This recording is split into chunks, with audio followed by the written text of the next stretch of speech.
बिहार में विधानसभा चुनाव होके जा रहल बा। एकरा से पहिले एक बेर फेरू से भोजपुरी के राज्य में राजभाषा बनावे के मांग तेज हो गईल बा। दरअसल हाल ही में केंद्रीय मंत्रिमंडल मराठी, प्राकृत, पाली, बंगला आ असमिया के 5 गो भाषा के शास्त्रीय भाषा के दर्जा देले रहे। केंद्र के ए फैसला के बाद भोजपुरी के राजभाषा घोषित करे के मांग फिर से बढ़े लागल बा। बिहार में भोजपुरी सबसे ज्यादा बोलल जाए वाली भाषा है। भव्य गठबंधन सरकार भोजपुरी के राजभाषा बनावे के मांग करत बिया। लोग के मांग रहे कि बिहार के कई जिला में भोजपुरी भाषा बोलल जाए। तबो केंद्र एकरा के 8वीं अनुसूची में काहे ना शामिल कर रहल बा। केंद्र सरकार ए बात पर काहे चुप बिया। शुरू में संविधान में खाली 14 गो भाषा के शामिल कइल गइल, बाकी बाद में औरी 8 गो भाषा के शामिल कइल गइल।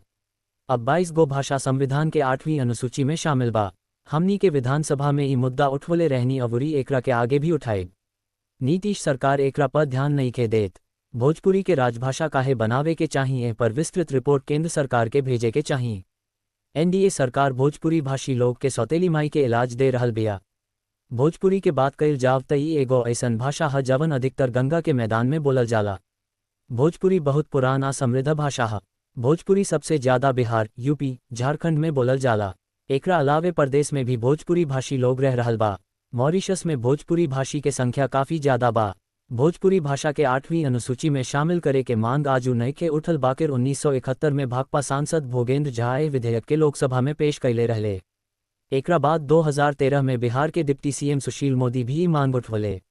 यूपी के सीएम योगी आदित्यनाथ भी लोकसभा में भोजपुरी के 8वीं अनुसूची में शामिल करे के मांग उठवले बाड़े, लेकिन अभी तक भोजपुरी के संविधान के 8वीं अनुसूची में शामिल नइखे भइल।